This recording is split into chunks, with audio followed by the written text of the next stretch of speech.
بسم اللہ الرحمن الرحیم قل امر ربی بالقسط واقیموا وجوہکم عند کل مسجد وادعوہ مخلصین لہ الدین کما بدأکم تعودون۔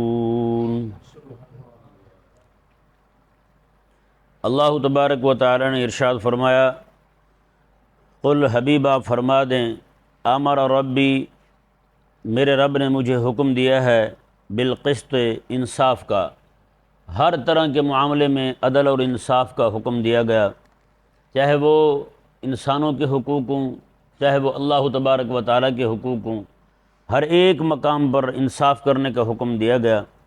وَأَقِيمُوا وُجُوهَكُمْ عِنْدَ كُلِّ مسجد، اور تم لوگ اپنے چہرے ہر نماز کے وقت، ہر عبادت کے وقت سیدھے رکھو۔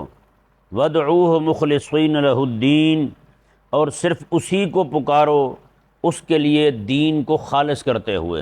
مخلصین لہ الدین، اس کے لیے دین کو خالص کرتے ہوئے، ہر طرح کی مدد اسی سے مانگو۔ اللہ تبارک و تعالی مددگار ہے، اللہ تبارک و تعالی مشکل کشا ہے، وہی معاملات حل فرمانے والا ہے۔ میرے کریم آقا علیہ السلام نے ارشاد فرمایا، تمہیں اگر جوتے کے تسمے کی بھی ضرورت ہو نا، وہ بھی اللہ تعالیٰ سے مانگو، اللہ تعالیٰ تمہیں عطا فرمائے گا۔ آج جہالت اتنی بھرپور ہو گئی ہے، کسی بھی بندے سے پوچھیں نا، سناؤ کیا حال ہے، وہ کہتا ہے پیر کا کرم ہے، جو کچھ بھی میرے پاس ہے سارے کا سارا پیر کا دیا ہوا ہے، اسے یہ نہیں پتہ کہ اس کی پیر کا چولہا تیرے نذرانے سے چلتا ہے۔ وَادْعُوهُ مُخْلِصِينَ لَهُ الدِّينَ، اسی کو پکارو، مخلصین لہ الدین، اس کے لیے دین کو خالص کرتے ہوئے۔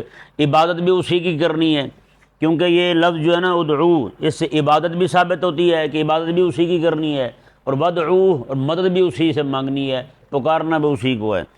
یہاں یہ مسئلہ ذہن میں رہے کہ جو فرمایا نا مخلصین لہ الدین، اسی کے لیے دین کو خالص کرتے ہوئے اس کی عبادت کرو۔ ایک معنی جو ہے عبادت، دعا کا معنی، تو یہ مطلب یہ ہے کہ عبادت تمہاری ریا کے بغیر ہو، بغیر ریا کے ہو، صرف اور صرف اسی کے لیے، اللہ تبارک و تعالی کے لیے، لوگوں کو دکھانے کے لیے نہ ہو، نہ ہی عبادت کر کے لوگوں کو سنانا ہو، بتانا ہو۔ کئی لوگ ایسے ہوتے ہیں بغیر کسی حاجت کے بتانا شروع کر دیتے ہیں، میں اتنی تسبیحیں پڑھتا ہوں روز جی، میں اتنا اللہ اللہ کرتا ہوں جی، یہ نہیں بتانا چاہیے کسی کو۔ ہاں کسی کو آپ اس لیے بتا رہے ہیں تاکہ اسے شوق ہو، وہ بھی پڑھے، وہ بھی ذکر و عبادت میں مصروف ہو جائے، تو کرنے میں کوئی حرج نہیں ہے۔ یا کوئی ایسا بندہ ہے جو بالکل بیٹھ ہی نہیں سکتا، وہ جناب ایسی کوئی عبادت کر رہا ہے اور بتا اس نیت سے رہا ہے یار میں اتنی مجبوری کی حالت میں کر سکتا ہوں، تو آپ بھی کر سکتے ہیں، پھر بتانے میں کوئی حرج نہیں ہے۔ جیسے مثال کے طور پر کوئی عالم ہے، اسے پتہ ہے کہ میں جو کام کر رہا ہوں نیکی کا، میں اگر لوگوں کو بتاؤں گا تو لوگ جو ہے نا میری پیروی کریں گے، لوگ بھی یہ کرنا شروع کر دیں گے، تو پھر اس کے لیے بتانا مستحب ہے، وہ بیان کر دے لوگوں کو جی، تو اس کے بتانے میں کوئی حرج نہیں ہے، وہ بیان کرے۔ ہاں یہ ایسے ہی جناب دو نفل کیا پڑھے کہ شور ڈالنا شروع کر دیا اور لوگوں کو حقیر سمجھنا شروع کر دیا، یہ درست نہیں ہے۔ کوئی بھی بندہ نیکی کرے تو اسے بچا کر رکھے، بیان نہ کرے لوگوں کو۔ اللہ اکبر۔ اللہ تبارک و تعالی نے ارشاد فرمایا، جی دیکھیں، فرمایا کہ کما بدأکم تعودون، جیسا کہ اللہ تبارک و تعالی نے تمہیں ابتداءً پیدا فرمایا تھا، تمہارے ساتھ ابتدا کی تھی، تعودون، تم سارے کے سارے اسی کی بارگاہ میں لوٹو گے، یعنی قیامت والے دن تم نے اسی کی بارگاہ میں آنا ہے۔ یہ جو ہے نا کما بدأکم تعودون، یہ تنبیہ ہے، یہاں پر یہ وعید ہے اللہ تبارک و تعالی کی طرف سے۔ فرمایا کہ اگر تم انصاف نہیں کرو گے لوگوں کے ساتھ یا اللہ تبارک و تعالی کے معاملات میں، اللہ تعالی کے احکامات کے معاملے میں، تم انصاف سے، عدل سے، قسط سے کام نہیں لوگے، اور فرمایا کہ اپنا چہرہ اللہ تبارک و تعالی کے لیے ہر نماز کے وقت جھکا کر نہیں رکھو گے، اور اسی کو اپنا مشکل کشا نہیں مانو گے، دین اللہ تعالیٰ کے لیے خالص نہیں کرو گے، تو میں کما بدأکم تعودون، جیسے اس نے تمہیں پیدا کیا تھا ویسے تم نے آنا تو اسی کی بارگاہ میں، پیدا اسی نے کیا ہے، آنا بھی اسی کی بارگاہ میں ہے، وہاں جب پہنچو گے تمہیں پتہ چل جائے گا پھر۔ اللہ اکبر۔ اللہ تبارک و تعالیٰ نے ارشاد فرمایا، فریقاً ہدا و فریقاً حق علیہم الضلالہ، میں ایک گروہ وہ ہے جس نے ہدایت پائی، ایک گروہ وہ ہے جس نے ہدایت پائی اور سیدھے راہ پر چل پڑا، راہ مستقیم کو اس نے اپنا لیا۔ وَفَرِيقًا حَقَّ عَلَيْهِمُ الضَّلَالَةُ، اور ایک گروہ وہ ہے جن پر گمراہی ثابت ہو چکی ہے۔ سمجھ آیا مسئلہ؟ جن پر گمراہی ثابت ہو چکی ہے۔ یعنی اللہ تبارک و تعالی نے اسباب دے دیے انہیں، نیکی کے بھی گناہ کے بھی، نیکی کے بھی اسباب دیے اللہ تبارک و تعالی نے، گناہ کے بھی اسباب دیے، یعنی کہ بندے کے پاس گناہ کرنے کے لیے جانے کے لیے ٹانگیں بھی اللہ تبارک و تعالی نے عطا فرمائیں، اللہ تعالی نے اسے نیکی کے لیے عطا فرمائیں، لیکن وہ انہیں استعمال کر رہا ہے گناہ کے لیے، سمجھا ہے نا؟ کوئی بھی کام ہے وہ پوری دنیا کے اندر وہ اللہ تبارک و تعالیٰ کے ارادے سے ہوتا ہے، ارادہ ہونا اور چیز ہے، مرضی ہونا اور چیز ہے۔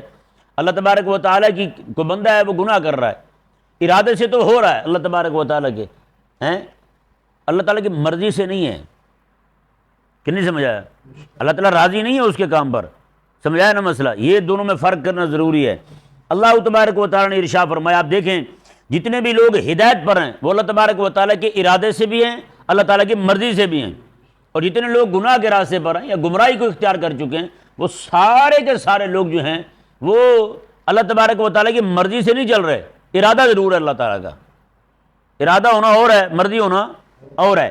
اللہ تبارک و تعالیٰ نے ارشاد فرمایا، جی دیکھیں انہم اتخذوا الشیاطین اولیاء من دون اللہ، فرمایا کہ یہ وہی لوگ ہیں جنہوں نے شیطانوں کو یار بنا لیا ہے اللہ کو چھوڑ کر، اللہ کے ساتھ دوستی نہیں لگائی، انہوں نے شیطانوں کے ساتھ لگا لی ہے، شیطان کے پیروکار بن گئے ہیں، اس کے پجاری بن گئے ہیں، اللہ تبارک و تعالیٰ کی بارگاہ کی طرف متوجہ نہیں ہوئے۔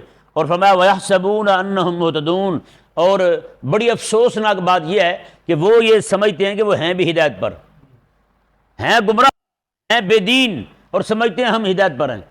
آج بھی آپ دیکھ لیں مرزائی جو ہیں وہ کتنے بڑے دین کے دشمن ہیں، لیکن اپنے آپ کو ہدایت پر سمجھتے ہیں۔ اور مرزے کانے دجال نے تو یہ یہاں تک کہہ دیا کہ جتنے بھی کلمہ پڑھنے والے مسلمان ہیں سارے کے سارے کافر ہیں،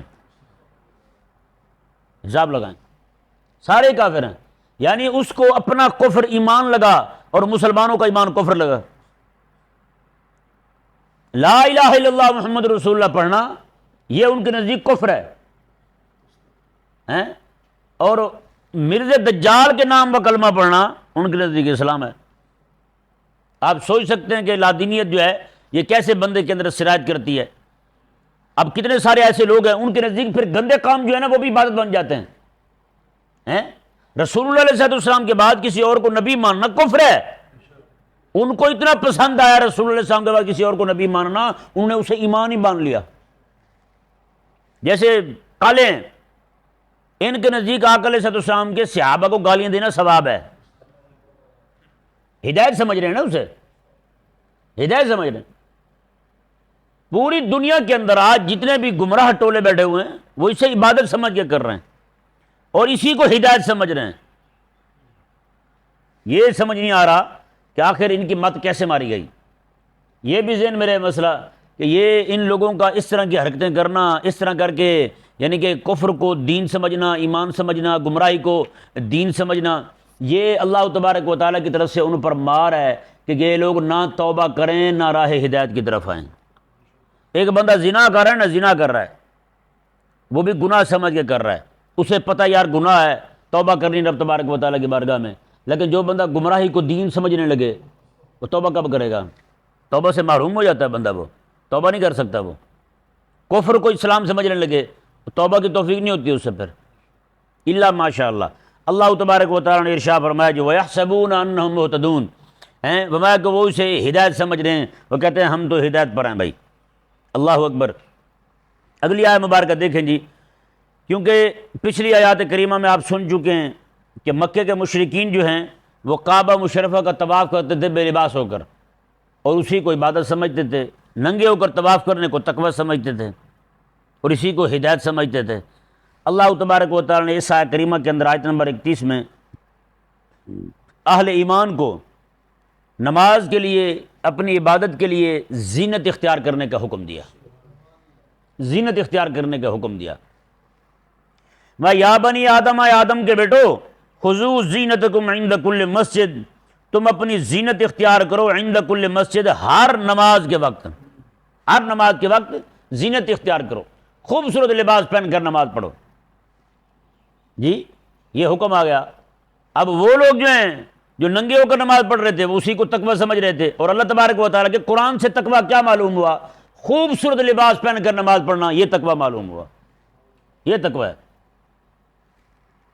یہ ذہن میں رہے، ہر وہ لباس جو بندہ پہن کر عام مجلس میں لوگوں کے مجمع میں نہ جائے، ہاں جی، ایسا لباس جو پہن کر لوگوں کے مجمع میں نہ جائے، ایسا لباس پہن کر نماز پڑھنا مکروہ ہے، ایسا لباس پہن کر نماز پڑھنا مکروہ ہے، اور مکروہ بھی تحریمی ہے۔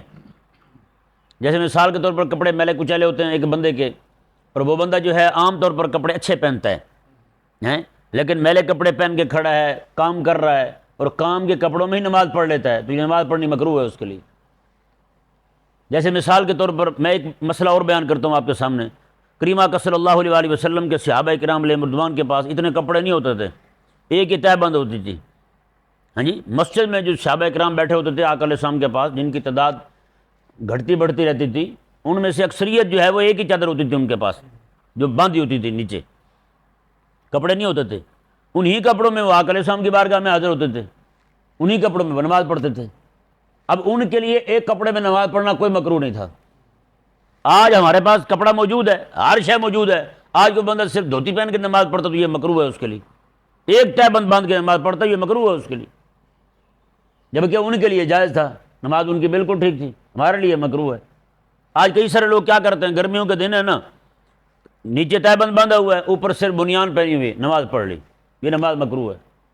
کیوں کہ ایسی حیت میں، ایسے لباس کے اندر کسی مجمع میں نہیں جائے گا، وہ ہے ہی نہیں، اسے تھانے دار بلا لے کبھی جائے گا، تحصیلدار بلا لے جائے گا کبھی نہیں جائے گا، تو پھر اللہ تبارک و تعالیٰ کی بارگاہ میں کیسے آ گیا؟ ہاں جی، وہی اتنا لباس پہن کے ان کے لیے جائز ہے، ہمارے لیے مکروہ ہے۔ سمجھایا نا مسئلہ؟ کیونکہ زینت اختیار کرنے کا حکم ہے، ان کے پاس تھا ہی صرف اتنا، اس لیے ان کے لیے جائز تھا۔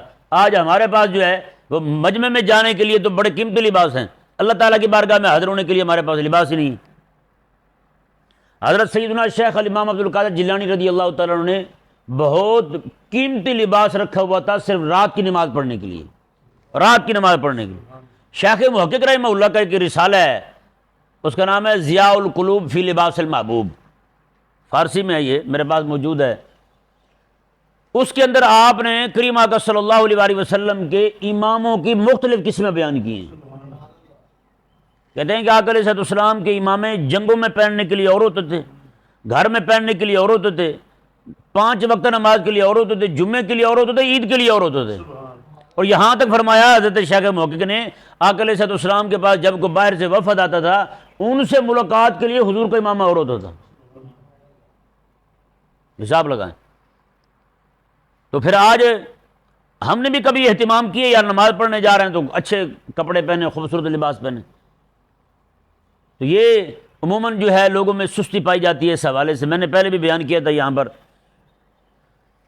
یہ ٹوپی پڑی ہوئی نا باہر، یہ والی ٹوپی، یہ پہن کے نماز پڑھنا مکروہ ہے۔ سمجھایا نا مسئلہ؟ یہ ٹوپی پہن کے بندہ باہر نہیں جا سکتا گلی کے اندر، اسے پتہ ہے سب سے پہلا جو نعرہ لگے گا وہ یہی لگے گا، میاں چور ہے، توشے خانے کا چور ہے، ہیں یہ والی آوازیں سننے کو ملیں گی، ہیں چور ہے بھی چور ہے، کہتے نہیں کہتے، سنتے نا؟ چلو نعرہ نہ بھی لگے اس کے چور ہونے کا، ویسے آپ بتائیں کہ یہی ٹوپی جو پہن کے ہم نماز پڑھتے ہیں، یہ جو باہر پڑی ہوئی ہے ادھر، یہ ٹوپی پہن کے نماز پڑھتے ہیں، یہ ٹوپی پہن کے کہیں مجمع میں جائے گا، شادی میں جائے گا؟ نہیں جائے گا نا۔ تو پھر اللہ تبارک و تعالیٰ کی بارگاہ میں کیسے کھڑا ہوگا بھی وہ ٹوپی پہن کر؟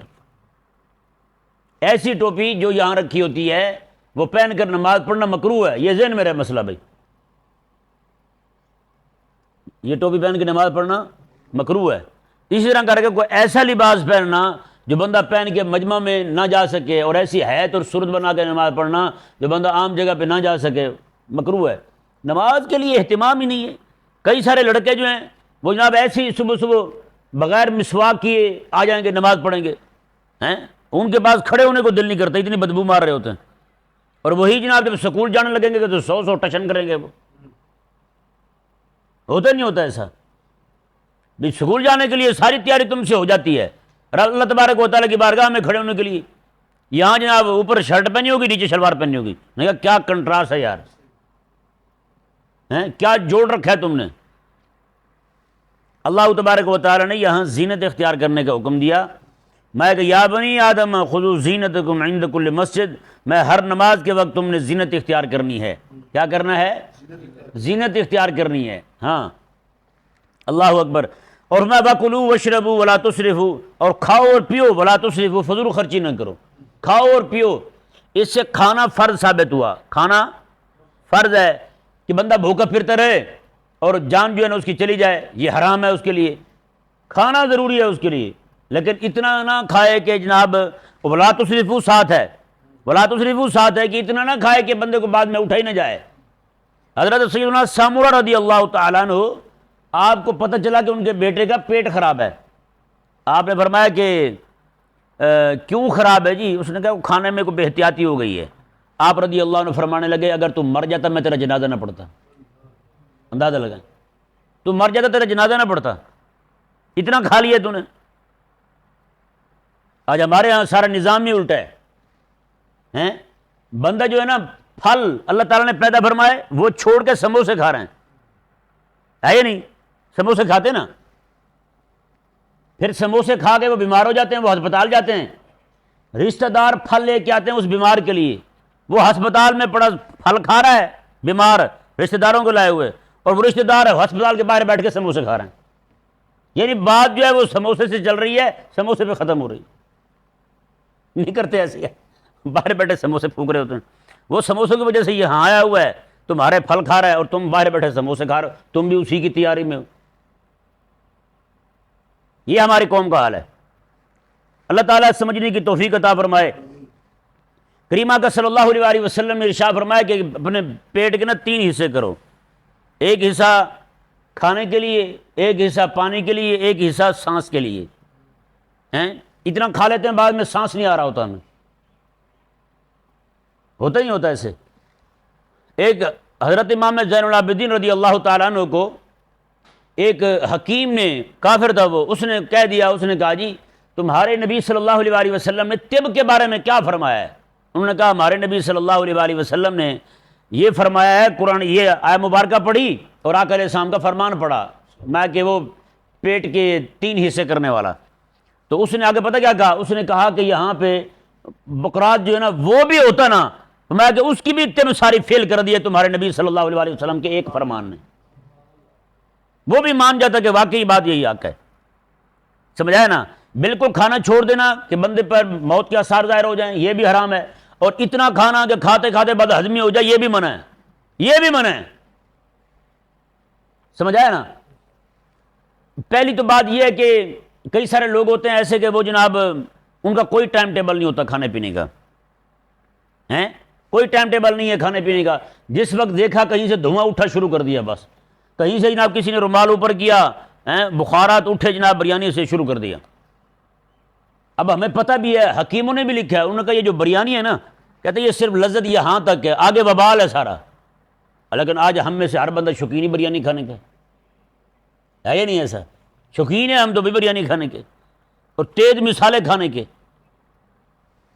عربی کے ایک مقول ہے، وہ کہتے ہیں کہ بہترین غذا جو ہے نا، بہترین غذا فرمایا کہ وہ ہے کہ وقت کا مقرر کر دینا کھانے کے لیے، بس یہ وقت ہے جی کھانے کا۔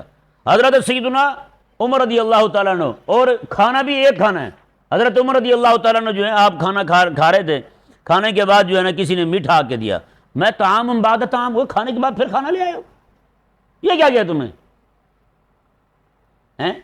یہ عرب لوگ جو ہے نا اس بندے کی مدح کرتے تھے جو کھانا کم کھاتا تھا۔ ہمارے ہاں بھی ایسا ہی ہے، لیکن ہم بھی کھانا کم کھاتے ہیں اگر ہم گھر کھا رہے ہوں، لیکن کسی کے ہاں شادی پہ گئے ہوں تو پھر تو ہم سب کو معلوم ہے کیسے کھاتے ہیں، ہر چیز ویہر ویلی کر دیتے ہیں ہم تو، وہ منگوا کے ڈونگے تو پتہ نہیں کیا کرتے ہیں، اتنا کھانا ہم ضائع کرتے ہیں، توبہ نعوذ باللہ، اس کی پوچھ گچھ ہی کوئی نہیں ہوتی۔ لیکن یہ تو پتہ چلے گا نا قیامت والے دن اللہ تبارک و تعالیٰ کی بارگاہ میں جا کر تم نے کیا کیا تھا۔ یہاں پہ ضمناً ایک مسئلہ اور بیان کر دوں، ہمارے ہاں شادیوں پہ نا عموماً یہ کام خواتین سر انجام دیتی ہیں، شادی پہ جائیں گی تو کھانا چھپا کے لے آئیں گی وہاں سے، یہ سنا تو ہوگا آپ نے، ہیں جی، ایسا کرتی ہیں خواتین۔ آپ کو پتہ ہے عموماً روسٹ چیزیں ہوتی ہیں تو وہ جناب نیچے سے جناب ڈالی اور لے آئے. یہ ذہن میں رہے مسئلہ، وہاں جتنا بھی کھانا ہوتا ہے ان کے لیے وہ ان کے اٹھانے کے لیے نہیں ہوتا، سمجھا ہے نا؟ وہ ان کے لیے صرف مباح کیا جاتا ہے وہاں کھانے کے لیے. ان کو وہاں پہ اجازت ہوتی ہے وہاں جتنا مرضی کھائیں، لیکن وہاں سے اٹھا کر لے جانا یہ ان کے لیے جائز ہے، یہ منع ہے. ٹھیک ہے نا جی؟ اس لیے ہر بندے کو چاہیے کہ وہ جہاں جہاں بھی رہتا ہے وہاں یہ مسئلہ بیان کرے، انہیں سمجھائے. ہیں جی جتنے پیچھے رہ گئے انہیں بھی لے آئیں. ہیں جی انہوں نے لکھا تھا بھی ایک بندہ ہے، اوپر سے یہ بندہ آپ بھی گیا، ساتھ گھر والی کو بھی لے گیا، بچے بھی سارے گئے، 8-10 بندے وہاں گئے ہوئے ہیں، وہاں سے پھر چوری کر کے بھی آ رہے ہیں. یہ جائز نہیں ہے. اور اسی طرح کر کے مثال کے طور پر کوئی بندہ کسی کے ہاں مہمان بنا ہے نا، انہوں نے کھانا اس کے سامنے رکھا، اب اس کے لیے جائز نہیں ہے کہ کسی اور کو کہے آپ بھی کھائیں جی، کسی کو نہیں کہہ سکتا وہ، کیونکہ انہوں نے اس کو کھانے کا مالک نہیں بنایا، صرف کھانے کی اجازت دی ہے. یہ مالک ہوتا تب کیا دیتا، ہاں بندہ گیا کسی کے پاس، انہیں کھانا دے دیا، یار لے جائیں یار جہاں دل چاہے کھا لیں. اب وہ کسی کو بھی شریک کر سکتا ہے اس کھانے میں، کسی کو بھی کھلا سکتا ہے، لیکن ایسے نہیں ہے کہ وہ جناب انہوں نے کھانا صرف اس کے لیے اجازت دی ہے کھانے کی، وہ کسی اور کو شریک کر لے. بعض اوقات ایسا ہی ہوتا ہی ہے کہ کہیں پہ بلی آ گئی، اس نے روٹی کا ٹکڑا توڑا، بلی کو ڈال دیا، یہ بھی جائز نہیں ہے اس کے لیے بلی کو ڈالنا، کہ انہوں نے کھانا تیرے لیے جائز کیا تھا، وہ بلی کیا لگتی تیری کہ بلی کو ڈال دیا تم نے. ٹھیک ہے نا جی؟ بلی کو بھی نہیں ڈال سکتا جب تک کہ اس مالک کی اجازت نہ ہو، اس کی طرف سے صراحتاً اجازت دے دے، یا جیسے بھی اجازت دے دے، یا وہ بیٹھا ہے پاس اس کے، اس سے پوچھ لے یار بلی کو ڈال دوں، وہ کہے جی ٹھیک ہے کوئی مسئلہ نہیں، تو پھر ڈال دے، پھر جائز ہے اس کے لیے. اللہ تبارک و تعالیٰ نے جہاں فرمایا نا کلوا واشربوا، کھاؤ اور پیو، ساتھ یہ بھی فرمایا ولا تسرفوا، فضول خرچی نہ کرو. یہ فضول خرچی جو ہے نا وہ یہی ہے کہ بندہ جو ہے نا وہ اتنا کھائے کہ بعد میں اٹھ ہی نہ سکے، یا اسے سانس ہی نہ آئے، بعد میں جو ہے نا وہ ہاضمے والی گولیاں ڈھونڈتا رہے، یار وہ کھا لوں میں. ٹھیک ہے نا؟ اللہ تبارک و تعالیٰ نے ارشاد فرمایا ولا ان اللہ انہ لا يحب المسرفین، بے شک اللہ تبارک و تعالیٰ حد سے بڑھنے والوں کو پسند نہیں فرماتا، فضول خرچوں کو پسند نہیں فرماتا. یعنی وہ فضول خرچ ہے بندہ، جو بندہ اتنا کھا لیا جس سے کمر سیدھی ہو سکے پھر بھی کھائے جا رہا ہے جی، پیٹ بھر کے اتنا کھا لیا ہے کہ بعد میں اسے سانس نہ آئے، یا اسے جناب بد ہضمی کا شکار ہو جائے، اتنا کھانا منع ہے. اور ایسا بندہ جو ہے اس کو اللہ تبارک و تعالیٰ پسند نہیں فرماتا، اس کو اللہ تعالیٰ پسند نہیں فرماتا. اللہ تبارک و تعالیٰ سمجھنے کی توفیق عطا فرمائے.